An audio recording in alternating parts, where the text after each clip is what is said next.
హోంమంత్రిత్వ శాఖ. అతని వయసు 37 ఏళ్ళు అక్కడ కొడుకుది. లాండ్ ఆర్డర్ ముంబై లాంటి మహారాష్ట్ర లాంటి ఒక ఫైనాన్షియల్ క్యాపిటల్లో ఎట్టబడితే అట్ట ఇవ్వలేరు. అందులో ప్రపంచంలోనే అతిపెద్ద కోటీశ్వర్లందరూ అక్కడే ఉంటారు. అట్లాగే బాలీవుడ్ రంగం అంతా అక్కడే ఉంటది. అట్లాంటి చోట్ల ఎలాగా గాలికి ఇచ్చేస్తారు? ఉద్ధవ్ థాకరే అనేటటువంటి వాడి హయాంలోనే సర్వనాశనం అయింది అక్కడ మహారాష్ట్ర.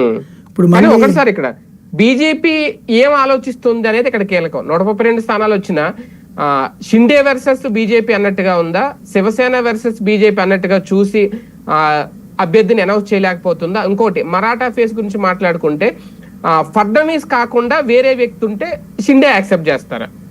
షిండేకి ఇక దాంట్లో ఛాయిస్ లేదు, నెంబర్ 1. రెండోది బీజేపీ కూటమి ధర్మాన్ని పాటించి నోరు మీద పట్ల తన తరపున ఒక దాన్ని ఏమంటారు సంప్రదాయంగా దాన్ని పంపించారు. నిర్మలా సీతారామన్ ఇంకొక మంత్రిని, వాళ్ళు ఇన్ఛార్జీలుగా వెళ్తారు. వాళ్ళు ఫైనల్ గా బీజేపీ అధిష్టానం చెప్పిన పేరు అనౌన్స్ చేస్తారు. సింపుల్. అది ఫడ్నవీస్ ఇంకొకటి వాళ్ళ ఇష్టం. వాళ్ళ ముఖ్యమంత్రిని ఎవరిని పెట్టుకోవాలో అక్కడ ఏమి ముందుగా గనక ముఖ్యమంత్రి పేరు ఒకటి అనౌన్స్ చేసి అప్పుడు ఇవ్వనంటే ఒక ఆస్పెక్ట్, అట్లాగేమి చెప్పలేదు కదా, హామీ ఇవ్వలేదు కదా. ఇతను ఏమంటాడు, షిండే లేదు నా పేరు చెప్పారు అంటాడు.